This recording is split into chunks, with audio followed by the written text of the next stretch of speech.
Hey y'all, and welcome to PolitiBrawl. My name is Brian, and Jesse Watters lowers the boom on Jessica Tarlov once and for all, live in front of the entire Fox News audience. Let's dive in. Well, Jessica keeps on saying there's all these mistakes. First, she said this guy was picked up because he had a Bulls hat.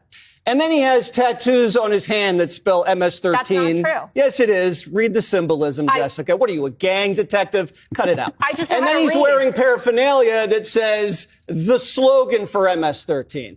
And then he gets caught up in a gang sweep with ranking members of MS-13 as part of a murder investigation. Then gets pulled over, he's suspected of human trafficking, then gets accused of slugging his wife twice, and she has it on video. And suddenly his name isn't Maryland Dad, it's due process. You transitioned pretty quickly, Jessica. And to say this administration never admits a mistake, you guys never admitted you opened the border for 4 years. Yes, we did. Come on. You're saying this guy The border was tied. You're saying this guy's afraid to go home? Because that's funny. In 2019, when he was popped, he said he wasn't afraid to go home, Jessica. Yeah. Funny that you're into due process now, after bringing us the Me Too movement, cancel culture, and the Trump trials.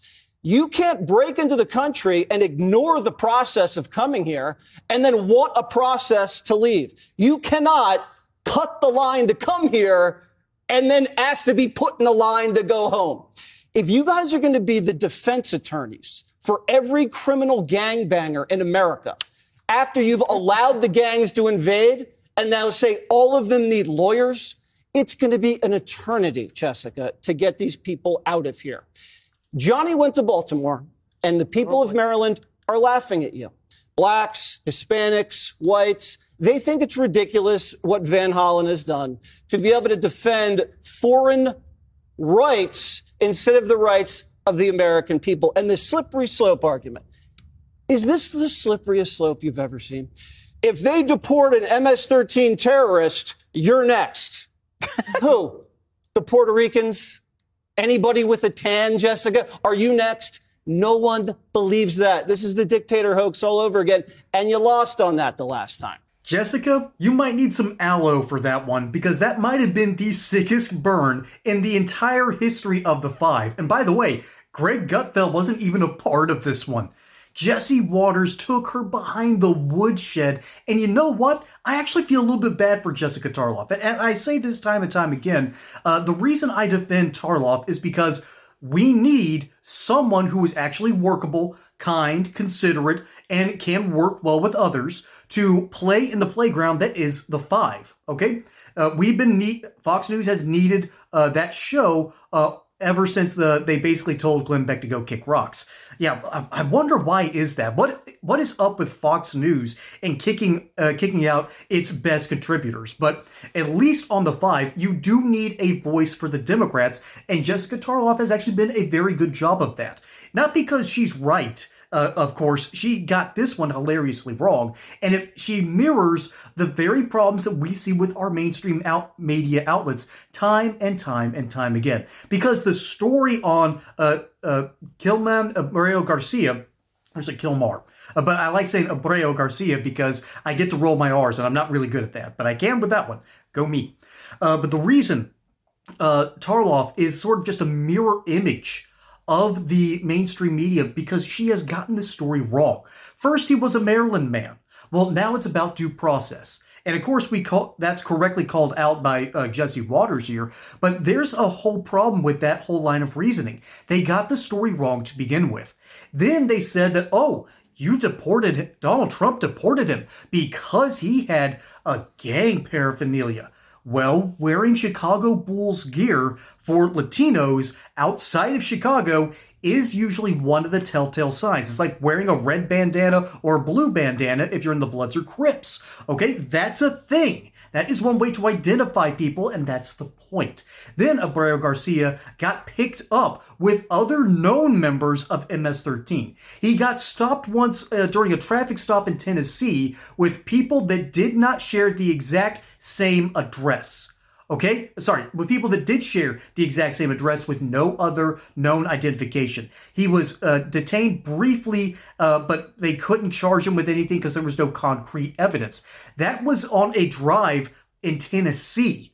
This dude has been operating out of Maryland, just outside the Beltway, and again, remember, Maryland is almost a failed state. It has the very same problems of the majority of Democrat rule, and that is they hollow out the middle class and force them to leave. California is seeing this right now in broad daylight, and now there's only two classes of people. There's no middle class. There's no middle class in California anymore. There's no middle class in Illinois. There's no middle class in New York, particularly New York City. There's no middle class in New Mexico. There's no middle class in Hawaii. All right? And no, when I say no middle class, I mean nothing substantial.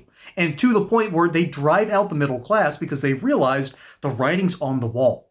That's what happens with Democrats. It's either you're filthy rich or you're dirt poor. There is no in between with the majority of Democrat states. There are a few states that get it right, but that's not what's important here, because the mainstream media keeps on getting the Abreu Garcia story wrong.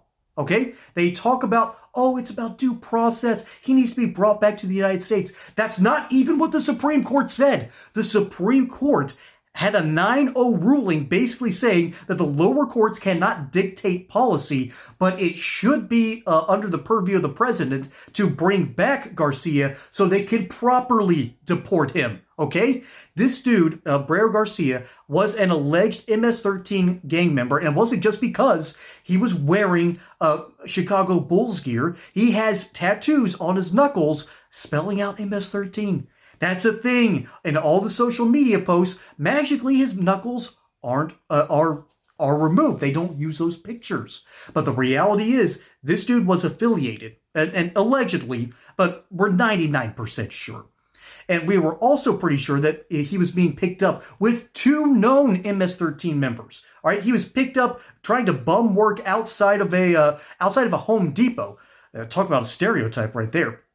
This dude has been operating in the United States since 2011 during the Obama administration. And by the way, the reason for him leaving was because a rival gang member knew who he was and was harassing him.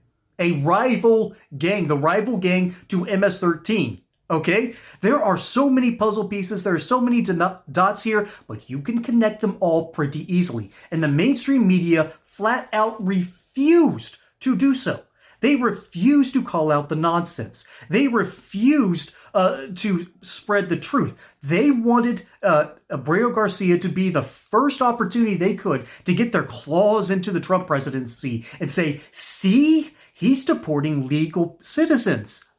Turns out the dude isn't a legal citizen. He came here from El Salvador in 2011. Then the two different judges said that, hey, this dude needs to be deported.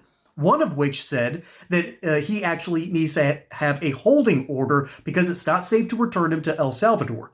That was years ago. El Salvador has been cleaned up ever since Bukele finally got serious about dealing with criminals in El Salvador, making it one of the most successful nations on the entire strip of land that is Central America. Funny what happens when you elect good politicians who aren't messing around anymore and are actually dealing with problems here in America. We have an issue with illegal immigration. And Jessica Tarlov can carry water for the Democrats all she wants, but she can't have her cake and eat it too. The reality is, she was wrong on the story to begin with, and Jesse Watters roasts her on a spit, and she deserves it. Okay? Remember, Jessica Tarlov is a nice Democrat. You can work with her. You can talk with her. You can deal with her. That's why she's on Fox News. That's why she's on The Five. But she's not there because she's right. She is there as a counterbalance and to ultimately show how insipid and insane the Democrat Party really can be and how ridiculous the mainstream media is when dealing with the truth. Folks, my name is Brian. Hope you enjoyed that segment here on PolitiBrawl. Don't forget to like and subscribe. Catch you on the next one. Until then, y'all have a good one.